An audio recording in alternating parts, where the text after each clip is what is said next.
I'm going to take you on a bit of a journey today, and it's about a very personal journey of mine, which I first started off doing woodwork and doing music. In the last few years I've been able to combine the two of them, and I've called it Woodsong. But it wasn't always Woodsong. Before there was wood, I used to be a sheep breeder, and it was Woolsong. And I didn't do anything creative with the wool at all, I just sold it. But I did start playing music when I was about 30, and just enjoyed it so much, and it was a hugely important part of my life. But I finally decided it was time to move on, and 10 years ago I sold it all up and went to the Mittagong and went to the Sturt School for Wood, where I did a one-year course in fine woodworking, the most fantastic and creative year you can imagine. And these are some of the pieces I made. That was my final piece. It was just a really great environment, and I was totally engrossed in the whole woodworking scene. A couple of other pieces I made. Oh, look, we got a certificate for in fine woodworking, which no one realised when I started that they were going to get it, because it was such a lovely course to do. And these are a couple of other pieces that were made during the course. So when the course finished, I moved into a workshop down at Mittagong and stayed there, and they subsidised you to get you started. You put your shingle up and hope that you'll go somewhere. But I heard about a guitar making school in Sydney, and every Friday for the next 2 years I went down to Gillette Guitars in Sydney, and I learned how to make guitars. And the biggest thrill I ever got was finishing the first guitar and playing it. It was such a lovely thing, such a lovely feeling, and I was hooked on instrument making. And then, but while I was there, this harp maker called in one day and said, I need someone to help me make some harps. I'm falling behind in my orders. So I went to Gosford, lived in a shoebox above the workshop, and helped this guy catch up on his harp making. Very challenging instruments to make, but really exciting things to make.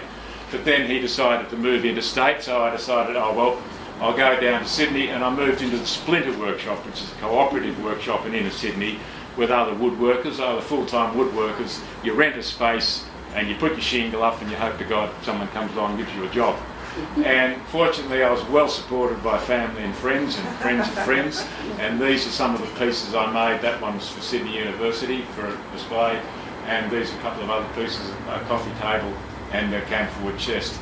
But after 3 years, when paying the rent, and that's all I could do, if it hadn't been for my now wife, I wouldn't have had a roof over my head, I decided it was time to have a workshop of my own. So I've come back to Molong thinking I may stay or I may not, and I decided when I got back here I would. And Luke, I must apologise, I've been to one of your workshops and put that photograph up there, but the workshop that I got back to was where I grew up. And I thought, wow, this is a great workshop. It's a very old one, as you can see, 75 years old. There's chooks in both photographs, quite coincident, and a great environmental space to work in, a really creative place. So in the workshop we run lots of courses. This is a Windsor chair making course, and we make the chairs in exactly the same style as I made in the English Forest 200 years ago. Green wood chairs, only hand tools, in 10 days, and they're from your garage. You made a beautiful double bow Windsor chair. So as well as that course, we run a stool making course at the same time. It only goes for 5 days, but using the same techniques, green wood, only hand tools. At night we have a few drinks around the fire. There's always instruments around. Generally there's a musician or two in the group, and we play, or if they don't, I do, and we just make it a really fun time. Other courses we run there are making cigar box guitar, and these are some of the students that have come and made cigar box guitar. They're not cigar boxes, it doesn't really matter, but it's a fantastic introduction to music, musical instrument making and to music. And yeah, you can make them out of anything at all, and they make a great sound. Put a little pickup in them.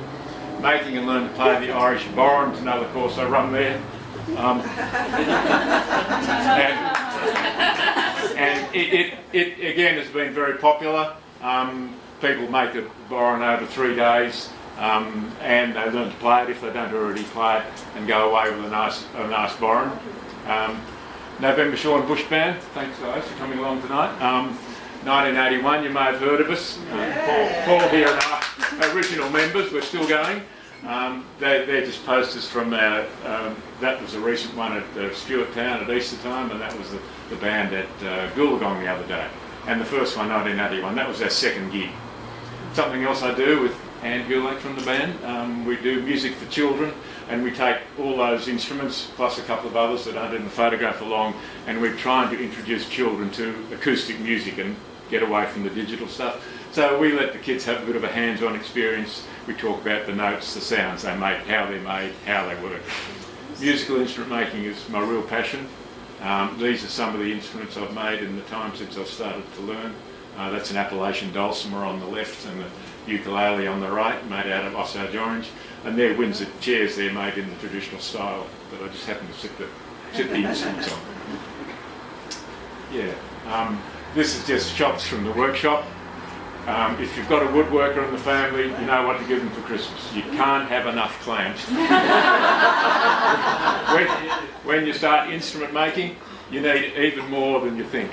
So they make quite picturesque architectural structures to have around.